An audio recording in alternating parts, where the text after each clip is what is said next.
If you're a facilities manager at a university, you know students rely on the cafeteria for breakfast, lunch, dinner, and the occasional late-night snack. So when a dishwasher breaks down and dirty plates pile up, the mess hall can turn messy in the blink of an eye. Enter Grainger. With over 1 million industrial-grade products and fast delivery, the product you need now is never far away. So you can turn that dishwasher back into a lean, clean washing machine. Call, click Grainger.com, or just stop by. Grainger, for the ones who get it done. Hello, I'm Dr. Teresa A. Smith, Dr. TAS, and welcome to this edition of Talk with TAS. Today, I will have Melanie D. Phillips with me.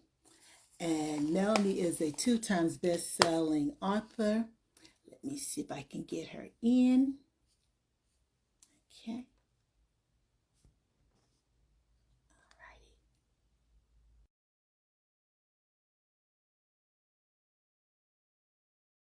See here. It's trying to be temperamental.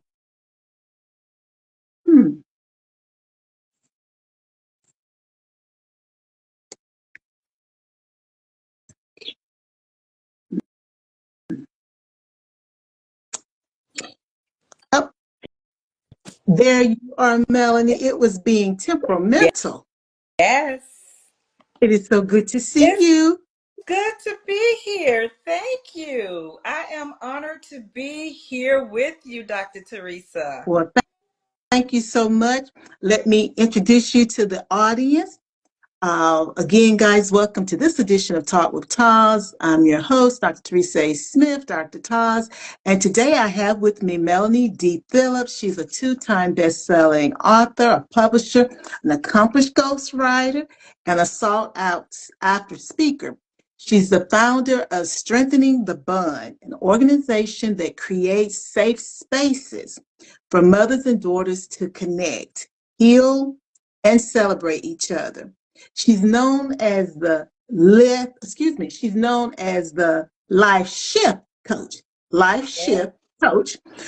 She specializes in guiding people through complexities of divorce, life's transitions, and using her transformative 8 F's framework, which is faith, forgiveness, fear, finance, fitness, family, friends, and the future. Yes. Through her coaching, storytelling, and her leadership, Melanie has empowered countless individuals to rebuild their lives with clarity, purpose, and strength.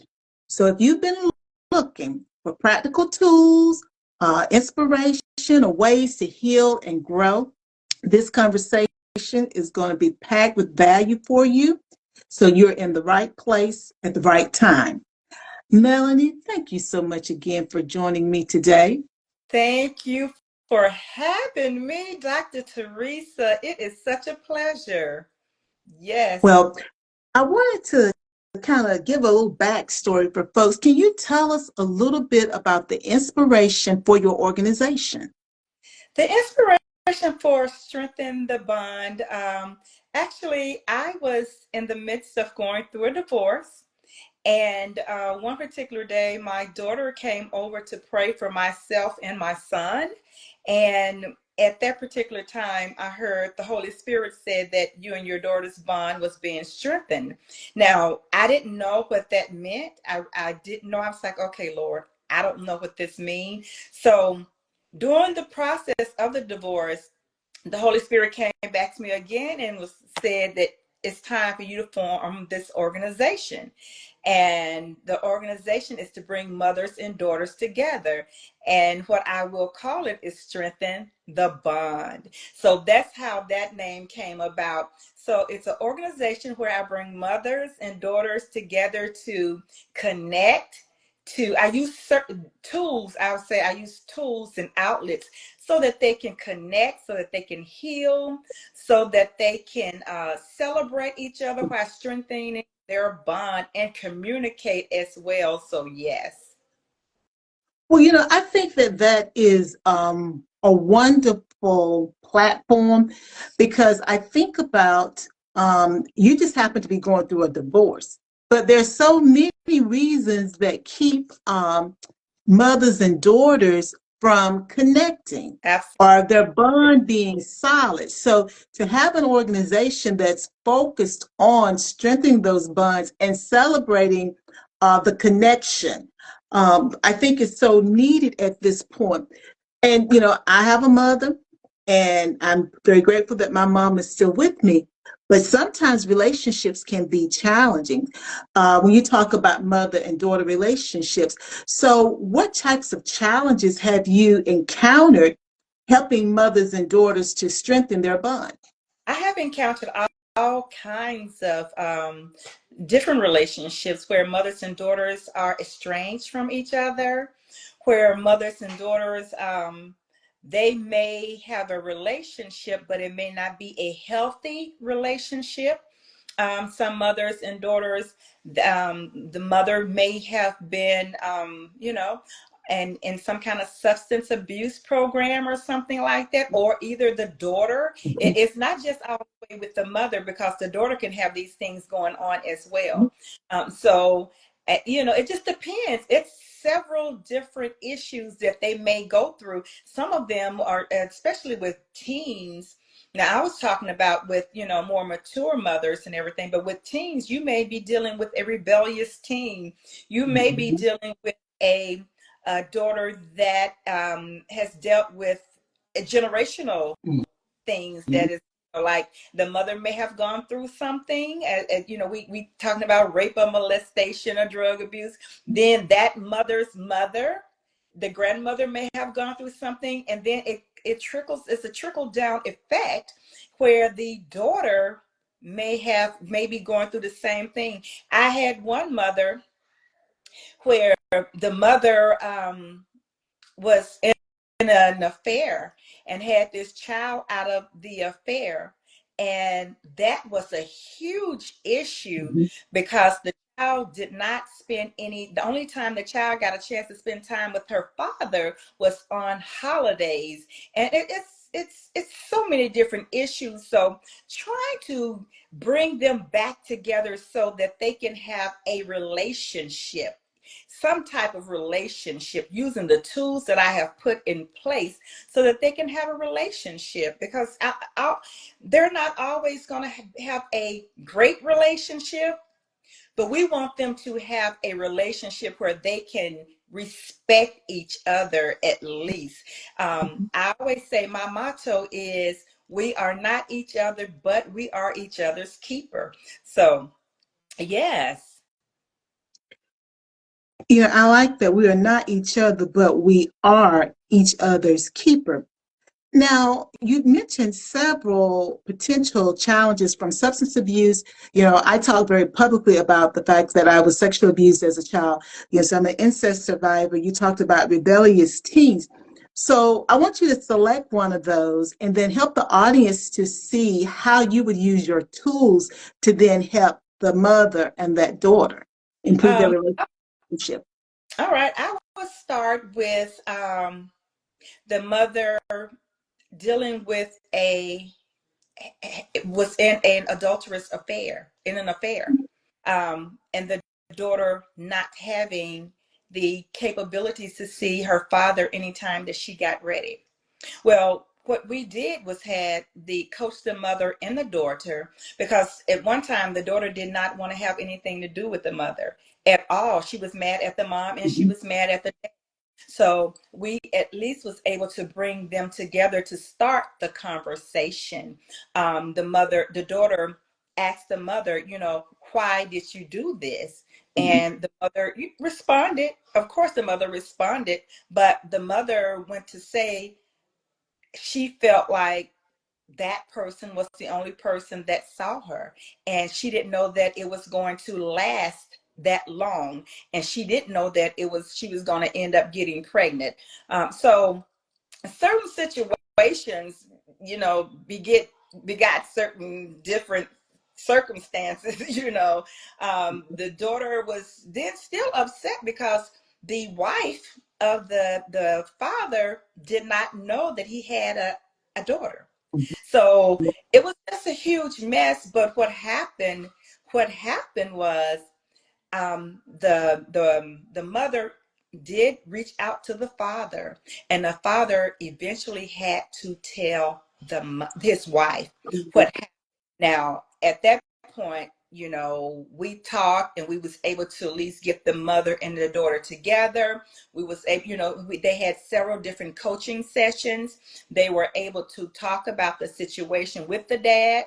The dad was able to, he did not want to, but he eventually, because if he didn't do it, then the daughter was going to do it. So the father eventually reached out to, told his wife what happened. The wife was surely upset, as she had all right to be. Mm-hmm. And now, I don't know their relationship, the daughter with his wife. I don't know their relationship, but what I do know that the relationship with the mother and the daughter is being mended. They are having healthy conversations about what Mm-hmm. happened. And because of that, I didn't tell you this part, that mother, her mother was in an adulterous affair as well. So it was something that she saw, something that she mimicked. Mm-hmm. So that daughter was like, I can't, if I have any children, I would not be in a situation like this. I'm not going to do this. So, Mm-hmm. yes. You know, thank you, Geneva MZ Diva, for joining us, and thank you, Zan Russell, for joining us also. I think that example is so telling on so many levels. I need just a little bit of clarity. So the daughter, at the time that you were working with her and her mother, what age was she? She was grown. She was about 25 years old. Okay. Yes. Yes. So she had come to, and let me ask this question to make sure I'm still on the right path with my question. Yes. Her mother was married. Was her mother married when So she, her mother was not her, married. Her so the gentleman was married. Yes. Now let me ask this question. Mm-hmm. When the grandmother had an adulterous affair, was she married No. at that time? No. So the pattern is these single women, the Single. grandmother, the mother, are have had affairs with married Married men, men. married men, and children Produced children. have been born out of these affairs. Yes. And we talk about generational curses, and this, well, curses or trauma, depending upon what language you want to use. But we see how the sins, because we're talking generational thing, are visited on the next generation. Yes. And then I applaud this young lady who was advocating for herself. And then then through all this process was able to see how this has been passed on from generation to generation. And as she said, she does not want to carry that on. And I think that is so important, Melanie, because when I think about where we are as far as generation, she's 25. It's a totally different generation. And Yes. she understands the pain, and she's living in a different time where she's going to advocate for her pain to be addressed. Yes. And And because of her that, pain was, yes, her pain was being addressed. But here's the thing. Just think if she had a child and her child wanted to get to know her grandfather, or the child wanted to get to know, her great grandfather, and tell your child that you were born out of an affair, you don't have a relationship with your father. What do you tell your child about your mother, your grandmother, that your mother, your grandmother had an affair? So it's a cycle that's constantly repeating itself. So for her to say this would no longer go, it would stop right here with me. I applauded her for that because it had to stop, because she was not at peace with that at all. And she needed for myself to help her bring her mom so that her and her mom could have the conversation. Because they really needed to reconcile. Yes. And I don't, the 25-year-old and her mom, and I don't know if her mom and her grandmother ever reconciled what happened with them. But then when you say that the young lady's mom said why she felt seen. Mm-hmm. And I think that is such an interesting statement. Hi, Pops Laura, thank you for joining us. Hi, Jesus Blackman 23, thanks for joining me. Hi, Everett 1173, thanks for joining me. I think that is such a telling thing that she said that she felt seen. Mm-hmm. And and I remember when we were probably children, because we probably around the same age, how do I want to say this? Well, let me say it a different way. I've always said that people will do things because of the desire they're trying to fill a need. And Yes. negative need feeling, I'm going to use a word I would normally should say, negative attention is still Yes. attention. Mm-hmm. So if I've got a need that needs to be filled, it doesn't matter that it's not positive. And this time I'm defining positive as I'm in a relationship with someone who is in a committed marital relationship. She felt seen, not understood. And She then felt Mama clean, said, felt needed. "Hmm, Um, she thought that, I don't know why she wasn't with anyone single. I don't know that situation. Maybe she had been with someone single. Maybe that person didn't treat her the best. I have no idea. But with the married man, he was treating her just wonderful, treating her great because he could go home to his wife at night while she was there, actually by herself, but he was still giving her everything that she needed, giving her what she wanted, giving her the money to take care of herself. So, and some people minds, you got that mentality I always say, people are physically in prison, but some people are mentally in prison as well. So you're dealing with mentally imprisoned people that just because that someone is taking care of your every need, whether they're with you on a full-time basis or not, it's okay. This is for some people. They think it's okay. Well, at least he's with me. He's doing this for me and he's doing that. He's taking care of me.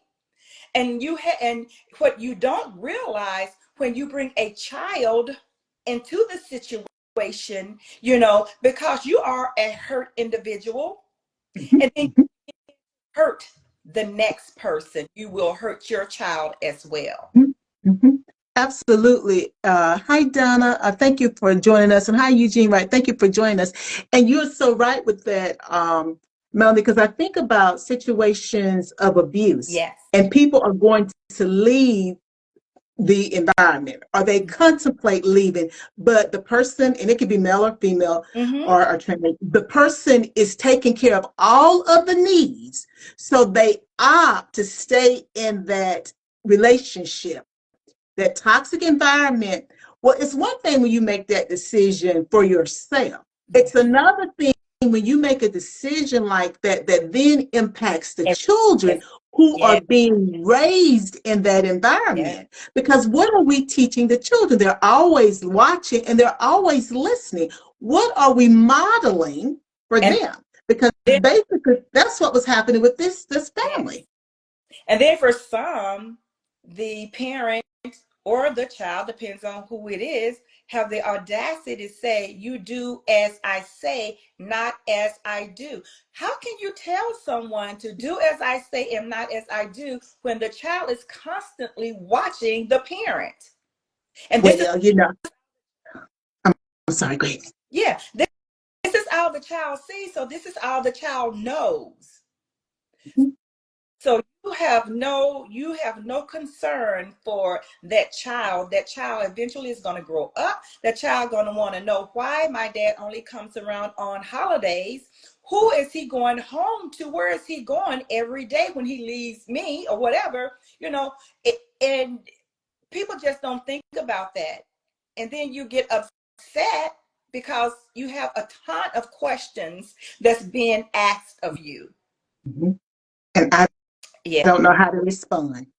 Well, I could respond with the truth, but I'm not going to respond with the truth because then that means I've got to be accountable for making a decision that's now hurting someone else, whether I thought it would or whether it was going to be intentional hurt or not. The bottom line is because of what I did, now my child is being hurt.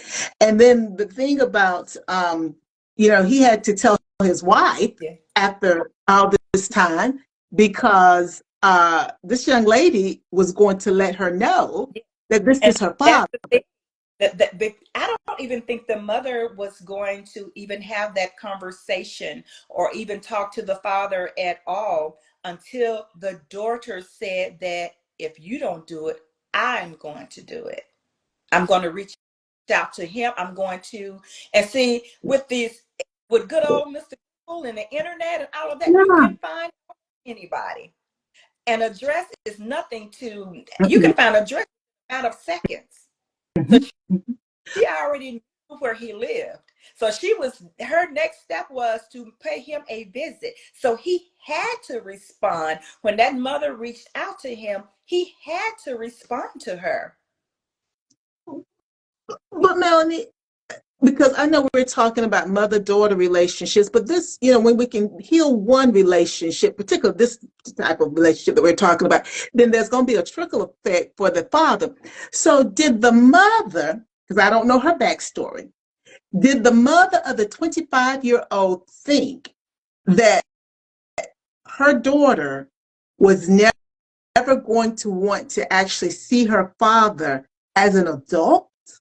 Because I'm no longer a child. You know what I mean? When I say, he only comes he might pop over at Christmas for a minute. He might pop over for my birthday. He might pop over and bring something when school is getting ready to start. So I'm used to him popping in and popping out. Did she not think that as the child got older, that she would want to see her father and was going to question why she did not see her father? Or it just never crossed her mind? Now, it could have crossed her mind, but did she say something about it? No. And it may not have crossed her mind, but I'm sure the mother had to have thought about what her actions would be, how it would affect her daughters. I'm sure she had to have thought about that because she should have thought about how her mother actions affected her. Yeah, but this is so interesting, Melanie, though, because that's what I would think with my sane mind. Okay. But if they say, common sense is not so common anymore. Well, no, and also remember, if I'm in my sane mind at that moment, and my mind's not cloudy, and I'm able to be in touch with my own feelings, then I'm going to remember them. Then I should realize my daughter is going to want to know who her father is, and as she gets older, she's going to demand to know who her father is. But I always call it that brainwashing. We do it for many reasons. We do it in many different situations. And this would be another situation where I have just brainwashed myself. I'm living my life, forgot how it felt for me. Now I have done the same thing that happened to me. I've done it to my daughter, but I'm a good mama. I'm da-da-da-da-da. But I'm forgetting that emotional component of what is happening. See, my daughter is headstrong. That's how I'm going to describe this young lady. She's headstrong. She's a strong woman. Yeah. I should know this headstrong young lady is not going to let that go. And it's so interesting to me that only when she was threatening to reach out to his family, that mama was like, let me call this man. Yes. So, but then that makes me think maybe there was no reconciliation between her and her father. So therefore, she thought everything would just keep going in that same way. And before we're going to get off this, but I also want to say this, Melanie, this is so sad. It's so sad to me that we get into such a state emotionally that we don't want to take accountability for what we've done. And then we hurt other people. It's the lies we tell ourselves, that the lies that we hide behind. As my mom used to say, you can tell a lie for so long until you, as you said, you can start to believe it yourself. Yeah. And it just reminds me, and then we can get off, it reminds me of when I was working in the medical field, and it was two of the tech. I was the registered cardiovascular technologist, and one of the techs used to wear this sweater all the time. So the other tech asked her, "Can I borrow your sweater?" So she said yes. So the one that borrowed the sweater wore that sweater for about a year or so. So when the other tech asked her, "Hey, can I get my sweater back?" She said, "What sweater, girl? This is my sweater." So you, in your mind, in your warped mind, you're thinking something that belongs to you that is never yours. So you totally forgot that what you have done was that you had borrowed something of someone else's and have not Mhm. earned it. So you're just living this life. I'm trying to dress it up as best as I can, where you're just living this and thinking, oh, this is mine, or either I don't even have to deal with this, because if I wear it for so long, if I keep it for so long, You she'll gonna forget forget it. about You forget it. it. Mhm. About it. And the thing is, we don't forget. When people have been injured, they don't forget. Now, there may be times that it's buried, but it will rear its ugly head at the oddest times because I haven't forgotten it. I used to, when I was much younger, much, much, much younger, I used to talk about the trauma. I put it in a box and it Mm-hmm. had a nice bow on it, and it's on the shelf. And it's still in a box on the shelf, Mm-hmm. but that doesn't mean that sometimes that box don't tumble off the shelf and the lid comes open and I have to pick it up, put what's in that box back in there and put it back up because it does visit me and I never know when the box is going to tumble off the shelf. So to think, and I love that example, to think that you go, I'm going to let you wear my sweater and you're just going to keep it for a whole year. And Yeah. I'm just oblivious to the fact that you got my sweater. Like I'm oblivious to the pain that I'm causing someone else. I'm oblivious to the pain that I felt when I was in that situation. Hmm. Like, like I said, that And sometimes and it's yeah, and this is when I bring in the components of my 8Fs, yes. because we deal with forgiveness and we have to deal with family and we got to deal with how can we go on with our future together. Mhm. And we have to deal with the point of the finance, because when I say finance, it comes to mother-daughter situations, they may need counseling. Mhm. They may need counseling. It can even go beyond that.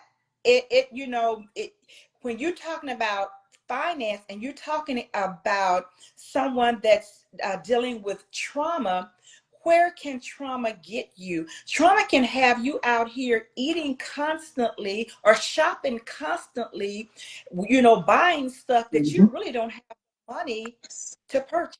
You're using your credit cards, continuing to purchase and purchase and purchase. Every time you feel a need, you're just buying on impulse. Mhm. So we need to talk about these things, how it not only affect you, but it affects the way you live as well. Mhm.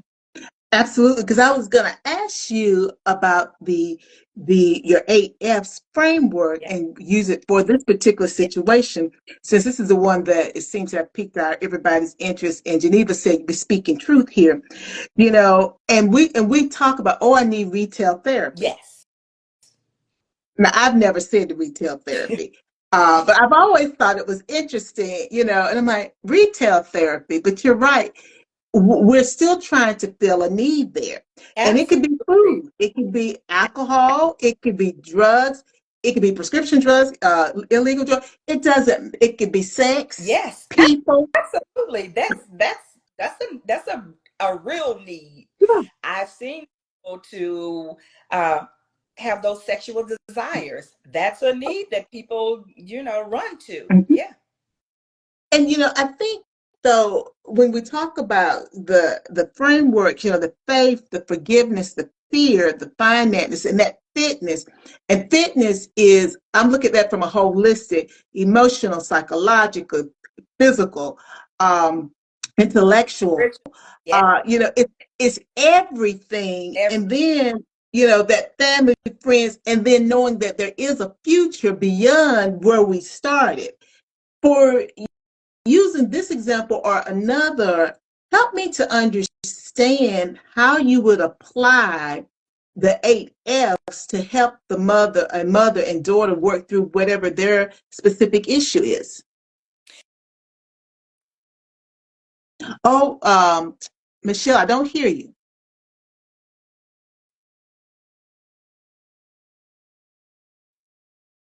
Yep. Yeah, I can hear you now. I'm so sorry. My phone was ringing. First, we have to deal with, I should have put my do not disturb sign on. I'm so sorry.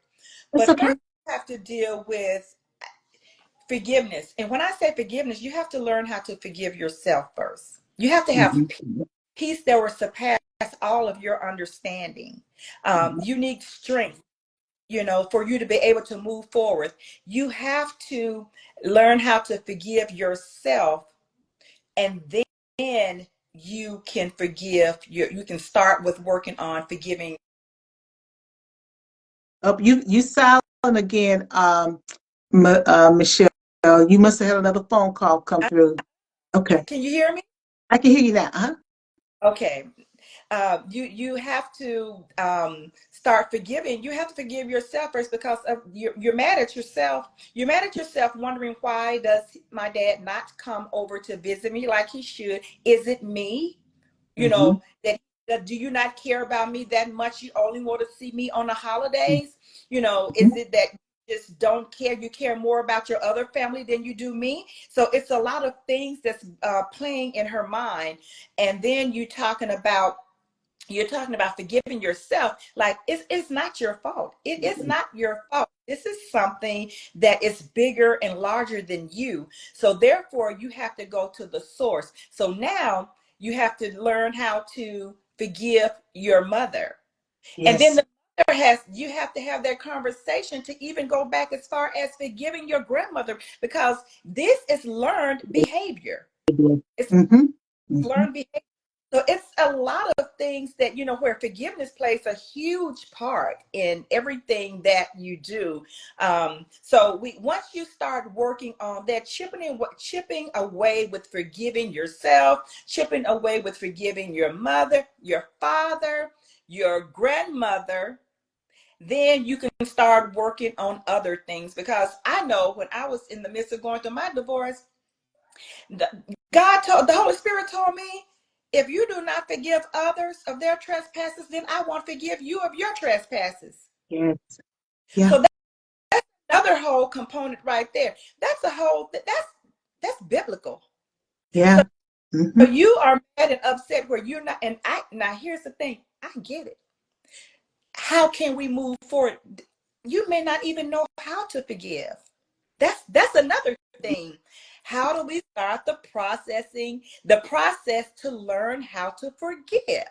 Mm-hmm. So Mm-hmm. forgiveness, then this is when you go to this is when you have that conversation, and also couple your coaching and your with the Bible, with God, going to God. Because forgiving can be, for me, forgiving was, I had to be able to pray for my ex-husband. Yes. And so God told me, this is how you're going to start the forgiving process. I need for you to start praying for him. Mm-hmm. And then, if something happened, I was like, God, I can't do that. I'm done with But I thought about it. So if I don't forgive him, then you're not going to forgive me, because I need grace each and every day. Mm-hmm. Every Mm-hmm. day I need grace. I may do some things. I may not have said anything or sinned or something, but I may have thought of some things that I may need forgiveness for. Mm-hmm. So we have to be careful with, holding on with certain things, being angry and bitter for a long period of time, because you can eat away at yourself. And again, it goes back to those finances again, because if you're bitter for a long period of time, if that is eating away with you, your forgiveness, what does that big giant thing, what does it's like the parent to sickness. Because once you don't forgive, then you start to be stressed out. Not only do you need to see somebody for retail therapy, as you say, you need to see Yes. someone for high blood pressure, Yes. someone, because you're dealing with all kinds of situations, migraines that can come from this. You need to, I mean, when you are stressed, it can break your body Oh, down. absolutely. So it's a lot. It's a lot. So I have to deal with each and every. Now I love what I do. When I see a mother and a daughter come together, when I see that the communication can start, man, I'm just like, thank you, Jesus, because it is not me. Thank you for using me as the vessel. Yes. So, These are, I'm sorry, go right here. I'm sorry, Melanie. oh no, I'm Okay, yeah. okay. I'm sorry. Rakeem 109, thank you for joining us. And I was just going to say that these are some tough situations that you're helping people to work through. And when you share the story of the young lady and the three generations, well, two generations, the three generations, as in it's been visited on that third generation, the power of their Yes. story. How do you help? The story is so powerful for healing and empowerment. Why do you think that it's important for individuals to get to a place where they can share their stories and then be able to help other people? Well, and that is the key, helping those that's in need as well. Your story becomes your testimony, where your testimony can help start the healing for other people as well. If I'm in this situation and I'm listening to you talk, it may spark something. I might say, you know what? This is my story. This is my story, and I need to have this conversation with my mom. I need to bring me and my mother need to come back and listen to this podcast, to this, so that we can have this hard conversation. Me and my grandmother need to have this conversation. And if we can't have the conversation, let me write her a letter. Let me start to write her a letter or something so we can start talking, because since you won't hear me, and maybe you will read what I have to say. You will see me, someone will, because we need to have the conversation. So it is something that needs to happen, because like for me, I tell you, when I was going through my divorce, I didn't know anybody else was going through a divorce until I was going through one. I'm Yeah. like, I said, what? All these people are going through a divorce. I didn't see any of that. Now I knew people went through a divorce, but it was not until it hit you at your back door, knocked on your back door, until I said, oh wow. And then for me, I was embarrassed. I'm like, I'm not telling nobody about anything. But then God said, yes, you will. And he used Mm-hmm. you and is still using you, Melanie, to help other individuals. Yes, to Melanie, you all these know, babies. sorry, say that. Say that again.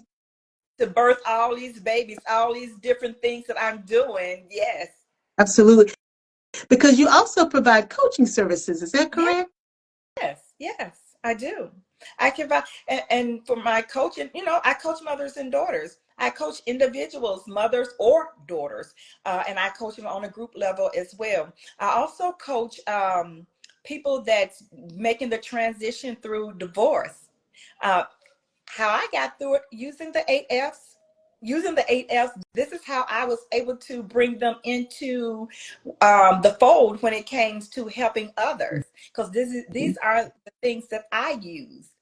So yes, and then also talking to different organizations in regards, those 8Fs may be different, but some of them are the same. We're talking about strategies, we're talking about focus, we're talking about finance, the company's finance.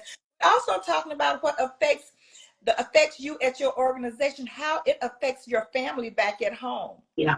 Because if you are downsized, if something happens there on the job, or then it can affect your home life as well. If something happens at home, it can affect you at work. Absolutely.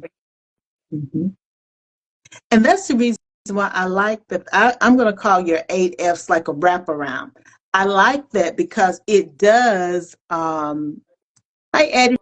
Thank you for joining us. It does look at the whole person, that whole relationship, in order to make sure that they have that solid footing given whatever is transpiring.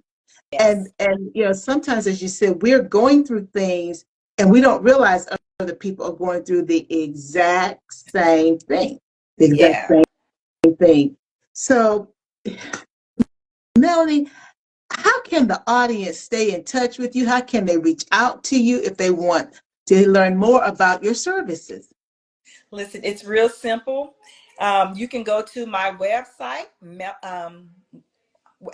strengthenthebond.com, or to make it really simple, Melanie D. Phillips.com. And under MelanieDPhillips.com, then you will see the different tabs where you can click on Strengthen the Bond. You would see my ghostwriting. I ghostwrite for a plethora of people. I have done CEOs, and everyone else I ghostwrite for, and that I love. So any aspiring writers that just don't have the time, we got a ghostwriter here now. Okay. Absolutely.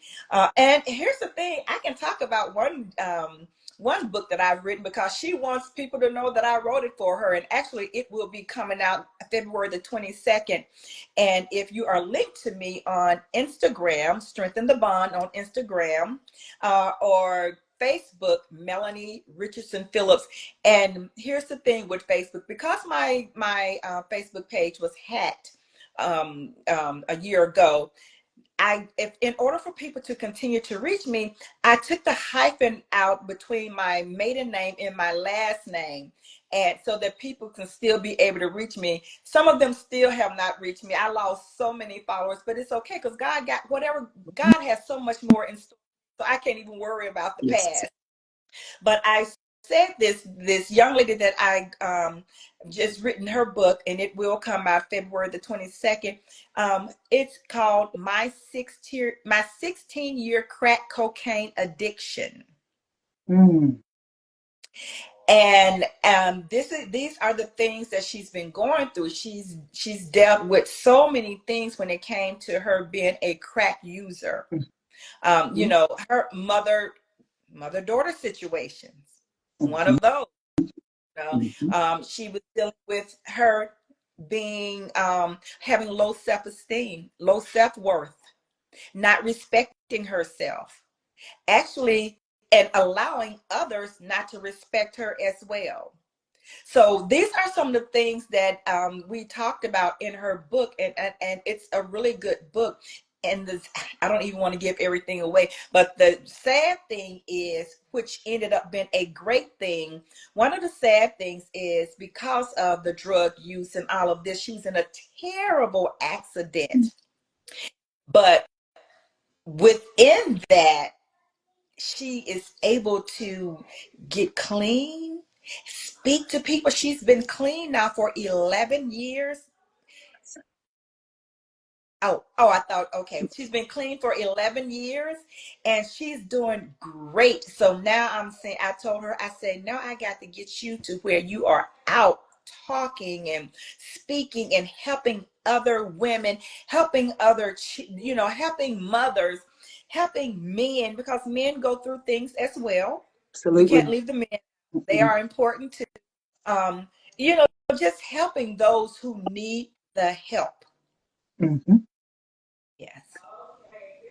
Well, since we've been talking about, welcome, Leandra, 6624, since we've been talking about mothers, I have to do my own plug and say that my new book will be released on February the 9th, February the 11th, and it's called Transformation: How Mama's Wisdom Unlocks Secrets to Success. And I share real mama sayings, and I call the book Mama Said. I share real mama sayings, but I've used stories that I have developed to illustrate the lessons that I believe my grandmother was trying to convey. Yeah. And I will say this to you, Melanie, because I think I've said this to my mother. I don't know if I've said it live. You talk about generations. My mother's mother died about, I'm going to say about a month to 3 weeks before my mother graduated from high school. When I was a little girl, I thought something was going to happen around that time for me. And so I told my mother, because I've always been a dreamer, so I'm like, yeah, something's going to happen, something's going to happen. Well, one thing that happened was I broke my mother's stand mixer because I dropped it. But my mother was pregnant in my high school graduation with my sister. But the fear, that's the point that I want to make that connection, because my mother lost her mother before she graduated from high school. I just knew something was going to happen to my mom and that I would lose my mom. And that speaks back to what we're talking about, how generational things continue to happen. I was blessed. I still have my mother with me, but I still remember that fear that something bad was going to happen and I wasn't going to have my mama. So again, my new book is coming out. I refer to the book as Mama Said because my mother says her mama said, so we call the book Mama Said. And it will be released on February the 11th. So guys, pick it up. It's, I call it a mixture between Real Housewives of Somewhere and a little Southern flavor with it. Because I wanted to make it very real to people, and I didn't give all the sayings this time, so there'll be another book. But I tried to clean it up some, but I think you'll find some of the stories very interesting that I crafted for Mama Said. So it's available on February the 9th, so make sure you pick it up. Yes. Melanie, I have enjoyed our time together. Since Geneva is online, I just thought about it's not a new book. This book is about 2 years old and daughters. It's called And Your God Shall Be My God. Where mothers and daughters, it's a book about a collection of poems and prayers of different situations that mothers and daughters have gone through. The daughter may have written about her drug abuse. The mom may have, and it may be in poetic style, or it may be in a prayer. And then the mother came back and responded in maybe a prayer or in poetic form. So it's a book of prayers and poems, but I'm the visionary of this anthology. So I brought mothers and daughters together, and we have the one they call the prayer closet, where I also wrote that, where I thought the different things that mothers may have gone through, as well. We have some that's anonymous in there that talked about certain things, but so it's And Your God Shall Be My God by Melanie D. Phillips, and that's actually on my website as on Amazon as well. Yes. And so they can pick up these books on your website and on Amazon, correct, Melanie? Absolutely, yes. All right, then. Well, Melanie, again, thank you so much for joining me, and thank everyone else for joining us.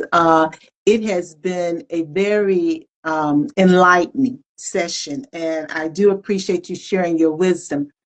And guys, until next time, remember, before you go trying to take care of somebody else, make sure you take care of yourself first. Bye now. Bye. Bye-bye.